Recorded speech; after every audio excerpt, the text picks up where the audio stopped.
So every once in a while you have to reset. And so with Rebirth, we got a little bit of a reset back on the character side. And the reaction's been great, and now it's time to start playing with them again. And off we're off to the races again, one more time. Welcome back to Thinking Critical. This is Wes. Today we're going to talk about the recent article from BleedingCool.com about the February solicitation of DC Comics, and specifically DC's Crimes and Passion special for Valentine's Day. It looks like DC Comics are trolling Batman customers once again, this time with a very risky cover featuring Batman walking in on Nightwing and Catwoman, who are apparently involved in some type of affair. First, I'm going to read the article from Bleeding Cool's Jude Terror. Then I'm going to talk a little bit about the history and why people are upset with Batman right now. I'm going to talk about the new creative team and how this affects them negatively. And then I'm just going to give some of my overall thoughts on DC Comics and the way they're treating their customers right now. Just a word to the wise, I wouldn't go to Bleeding Cool ever if you don't have to. It's full of tons of malware and spyware. When you visit the site, it basically shuts your computer down for minutes. It shuts your phone down. Don't go to this site. I've archived the article, and it's in the video description if you want to read it for yourself. And other sites like Screen Rant and CBR are covering this story from a different angle if you want to read about it.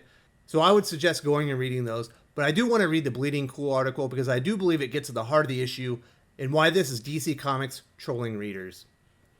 DC Comics is celebrating Valentine's Day this year in the most outrageous way possible by having Catwoman cheat on Batman with Nightwing in a comic book special hosted by a character with such a racist history it forced DC Comics to cancel their Detective Comics Before Batman collection. That's right, for just $9.99 this February, you can witness the return of Slam Bradley in DC Crimes of Passion, an 80-page prestige one-shot that celebrates the season of love by having people murder their loved ones. James Tynion IV, and that's the important one, Steve Orlando, Sina Grace, Jay Baruchel, Stephanie Phillips, Greg Smallwood, Riley Rossmo, Andie Tong, Mike Norton, Anthony Spay, and Yasmine Putri are amongst the creators that will be involved in this comic. But the best part is the cover, which appears to feature Batman discovering Catwoman cheating on him with Nightwing, and by the looks of it, Batman isn't a fan of the cuck stuff. Unlike Superman. Those last two sentences aren't my comments, those are from the Bleeding Cool article itself. I will say that unlike Jude Terror from BleedingCool.com, I don't think this cover is the best part. This is probably the worst part and going to be a big reason why a lot of people might not even check this comic book out. I know a couple comic retailers that have already canceled their orders for the comics because they hadn't seen the cover beforehand, and they're so turned off by the way Batman's being treated, the way Superman's being treated, the way DC Comics are treating their customers, that they just don't want any part of it, and they basically wash their hands of DC Crimes of Passion, and they aren't selling it in their stores, specifically because of this cover. So I would say this isn't the best part, but let's move on. DC Comics superstar writer Tom King has really put Batman readers through the ringer for the past, 3.5 years or so. Early on in his run, he added a suicide attempt by a 10-year-old Bruce Wayne to the Batman mythos. Yeah, that was a great value add. Really disturbing if you go look back on it. And since then, things have only gotten worse. Batman's basically become an incompetent loser who lets Joker murder people in front of him. He was even stupid enough to let Joker shoot him in the face for no reason. Of course, we had the Batman wedding fiasco where Selena Kyle left him at the altar, basically causing a full-on mental breakdown for Bruce Wayne, something that's way out of character and damaged the Batman mythos even further. Ever since then, Batman's basically been on the edge, losing his mind because his girlfriend left him at the altar. It caused him to let Bane take over all of Gotham, where he basically holds his citizens captive. He's made all the villains like the police force, and it's basically like a militarized zone in DC Comics universe right now, all because of what happened to Batman at the altar. Of course, we also witnessed Batman basically slap the hell out of Tim Drake, one of his surrogate children, which is actually kind of disturbing, which Tom King tried to play off later as some kind of a slap code, which you can tell was a complete last-minute addition to the story they never thought of when he wrote it in the first place. Very Tom King-like in its execution. And then Alfred was recently murdered by Bane due to Batman's incompetence. He sent Damian into Gotham unprepared, got Alfred murdered. That's all on Batman. And people are tired of this. They're wanting some sweet relief from Tom King's Batman. There's only 3 issues left in King's run, and people are looking for a change. They want the old Batman back. And DC Comics are basically promising that with a new creative team.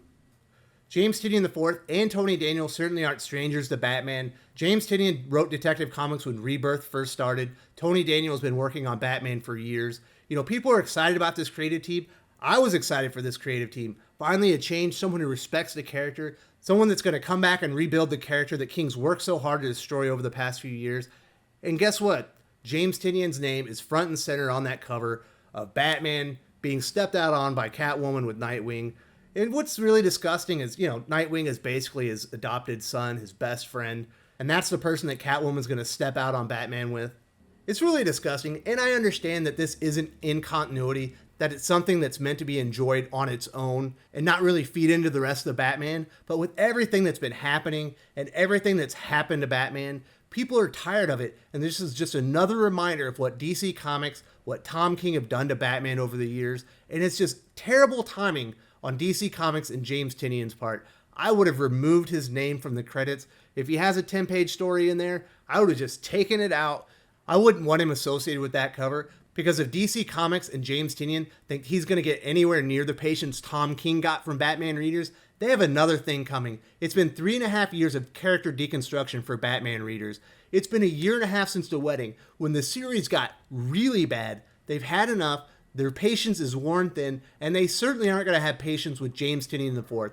I'll be shocked if there aren't Batman readers who already plan to jump back into the series to support James Tinian, who have already decided, I ain't having it, I'm abstaining once again, just because of the cover on DC Crimes of Passion. This was a huge folly, and DC Comics did James Tinian IV and Tony Daniel no favors putting the lead writer's name on that cover right next to that picture of Batman discovering Selina Kyle and Dick Grayson together. Of course, this is all par for the course for DC Comics' Four Horsemen of the Apocalypse. Tom King, Jim Lee, Dan Didio, Brian Michael Bendis. They've been destroying characters, destroying the DC universe for 2 years now. They've gone out of the way to destroy Batman, out of the way to destroy Superman, destroy Superman's marriage, destroy Batman's relationships, make Batman seem incompetent, make Superman seem like he's not a good father or husband, make Superman feel like he's subservient to Lois Lane, make Batman feel like he's not as good as Catwoman. And it's on and over and over, and it's all the characters. Aquaman's being harmed, Wonder Woman's being harmed, Young Justice under Brian Michael Bendis has been an absolute disaster. The only thing it seems like any readers like from Brian Michael Bendis at DC Comics is Naomi, which I don't get because she's basically just a retread of all the stuff he did at Marvel that failed. For some reason, that character is caught on here, but people will get tired of that soon enough. Tom King and Brian Michael Bendis have brought nothing new, nothing exciting to DC Comics for the past 2 years. They've only destroyed, they've only ruined characters and drove readers away, all under the stewardship of Dan Didio and Jim Lee, the brain trust at DC, the co-publishers, the men in charge at DC Comics who have made it their mission to deconstruct the entire universe, throw it away, reboot it with another event, and then move on to 5G with a new young, diverse cast of characters that are going to replace the old guard. Of course, that'll all be rebooted when it fails, but it's all Jim Lee, it's all Dan Didio, and Tom King and Brian Michael Bendis are their weapons of mass destruction on the DC Universe.